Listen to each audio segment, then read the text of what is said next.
रामदेव जी एकमात्र कवि हैं जिन्होंने क्या लिखी है, किताब, लेखक। और उस किताब का नाम क्या है, 24 वाणियां। उसमें उन्होंने, रामदेव जी ने क्या लिखा है, हड़बूजी साखला हरदम हाजिर बैंगटी माही, ऐसे कर लो। मारी ही देह जानो, यानी मुझसे अलग नहीं है हड़बूजी। रामदेव जी कह रहे हैं दूजी दे मारी ही जानो, हाँ मौसी जाया भाई, हम मौसेरे भाई हैं। तो हड़बूजी और रामदेव जी मौसी के लड़के भाई, दोनों के गुरु बालीनाथ जी, दोनों नाथों के शिष्य, दोनों चमत्कारी। हड़बूजी कहाँ रहते थे, तो हड़बूजी का गांव तो पड़ता था जोधपुर के फलोदी के पास में, आजकल फलोदी डिस्ट्रिक्ट हो गया, तो वहां पे बैंगटी मंदिर भी कहाँ है, बैंगटी गांव। हड़बूजी इतने बड़े संत हो गए थे कि बाद में वो अपनी बैलगाड़ी, जिसको वो सिया कहते थे, सिया, उस बैलगाड़ी में वो जो गायें चल नहीं सकती, पंगु गायों के लिए दूर दूर से चारा भर भर के लाते थे। अभी देखा हो ना, दान पुण्य करने वाले लोग सुबह गायों को चारा देते हैं, तो ये गायों के पूरे गौशाला के लिए बैलगाड़ी में गाय चारा भर भर के रोज जाते थे। तो उस बैलगाड़ी का नाम क्या था, सिया। हड़बूजी का वाहन क्या है, सिया।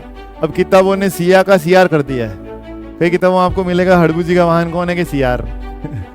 यार नहीं, वो सिया है, सिया इनकी बैलगाड़ी है। और लोगों को इतना अच्छी लगी ये बात, आज बैंगटी गांव में इनकी गाड़ी की पूजा होती है, बैलगाड़ी को रख के उसकी रोज आरती होती है। आगे समझ में। तो हड़बूजी कहाँ के हैं, फलोदी में, बैंगटी गांव। बैंगटी गांव याद कर लेना। हड़बूजी की फेवरेट सब्जी बैंगन की सब्जी। रहते हुए कौन से गांव में, बैंगटी गांव। अच्छा, अब इन्होंने जब गुरु किया बालीनाथ जी को, जो रामदेव जी के भी गुरु हैं, तो इन्होंने फिर वहां पे आराधना की। हरभम जाल गांव में रहे, ठीक है। तो कहाँ रहे ये, हरभम जाल में। चाखू गांव में भी रहे, वहां तपस्या की। लेकिन बैंगटी तो इनका गांव है, इनका जन्म नहीं है वहां का।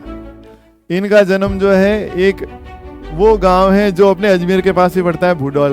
पर ये नागौर जिले का भूडौल है, और ये सांखला राजपूत थे, इसलिए इनके पुजारी भी कौन होते हैं, सांखला। रामदेव जी कौन होते हैं, तंवर।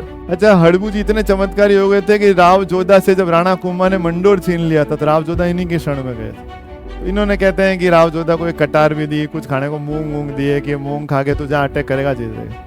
तो इन्हीं के चमत्कार से राव जोधा ने राणा कुंभा को हरा के मंडोर छीन लिया, और बाद में जोधपुर की स्थापना की। तो जोधपुर की स्थापना भी इनके आशीर्वाद से हुई है। ये नहीं होते तो राव जोधा जीतते नहीं, मंडोर मिलता नहीं, पैसे आते नहीं, जोधपुर की स्थापना कहाँ से करते। ठीक है, समझ आ गए। हड़बूजी सांखला पढ़ लो फटाफट से।